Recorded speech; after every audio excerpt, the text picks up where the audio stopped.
Welcome back to another exciting episode of Blue Wave, the ITC Infotech podcast. I'm your host, Krisha. Today, we have a special treat for you as we dive deep into the leadership team at ITC Infotech. Get ready to uncover some lesser-known, interesting facts about our leaders. Joining us today is Mr. Sudharshan Byataraya, President, CIO Services. Let's jump into this fun conversation and get to know our leaders up close and personal. Sudharshan, welcome to the show. Thank you for having me on this episode. We understand that you have some interesting hobbies and hidden talents. Could you share these with our listeners? Books have been my passion. If you ask me, right from a very young age, I've been on to books. And every year I make it a point that I complete at least 20 books yearly. And that's been something which I'm working towards. I still want to do 100 books per year, which is my goal. A lot of ideas that I've done and implemented at work as well is from these books. So these ideas that I've got in terms of team, leadership, aspects of productivity, how do you design things, what is innovation. So most of these ideas is what I've learned from my book. The second one is in terms of painting. I was a little bit of scribbling stuff and art and all that in my junior school days. But now I have to pursue that after my retirement is what I've kept it aside. The third one, you can say it's not a hobby, but it happened. It was a movie which I acted in, a Kannada movie. So I have a little bit of skill sets in terms of taking unique voices and mimicry and then a little bit of drama and all that stuff. You mentioned a stint in acting. How did that pan out? Yeah, it was interesting. In the school days, I used to participate in this set of dramas. I just happened to be at school one day and there was somebody who came down from Putana Kanagal's office. And it was a child artist role in the sense that I was playing the role of a good son. I said yes, and it so happened that he said, "I'll not disturb your school and all that academics." It was a pretty good experience. So I met a lot of actors, all the leading heroes of Kannada films at that point in time.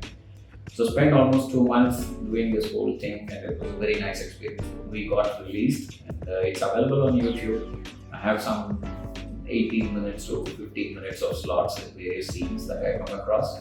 So it was a very interesting element in my journey on drama and films, etc.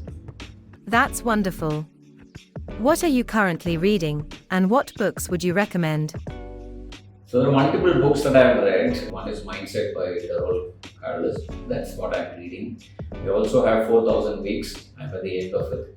Then there is one more book which I'm reading, The One Thing. That is how to focus on the one thing that you want to drive. So these are three which are there on my table, which I'm currently reading. What I have done is I have read a lot of the entire Dale Carnegie series in my earlier days. That's the How to Win Friends and Influence People. This is mostly the self-help category kind of a thing. Stop worrying. The second one I would recommend is The Alchemist, which I know Paulo Coelho's books. I've read this series on Execution by Ram Charan. This is something which I've seen that whatever happens, the execution matters. That's truly amazing. Thank you for sharing that fascinating fact about yourself. How have these experiences added value to your professional life over the years? If you look at these experiences, right, so books helped me get a lot of thought processes that were to be leveraged off in my career as well. Basically, you need to look at the larger view of what are the aspects that you want to bring in, either when you are studying. And that led me to look into much more, research-oriented stuff, get details out, go deeper into a specific area, understand it a little bit more. And this gave me a very good career result as well. So consistency, execution, leadership, aligning with people, making them successful, creating goal-oriented thinking to the teams. All these elements which you picked up from the books naturally helped me. It's through these connections and shared experiences that we create a thriving work environment. Thank you for joining us today and sharing these fascinating facts about yourself and the hobbies you are passionate about. Thank you for inviting me and having me on this call, and I would be happy to share my experiences with any of the listeners or viewers if they are interested. Thank you. I hope you found this conversation with Mr. Sudharshan Byataraya insightful and inspiring. Remember to explore your own passions and embrace diversity in your personal and professional journey. If you liked our episode, do leave us a like and comment on the Blue Wave Viva Engage page. This is your host, Krisha, signing off.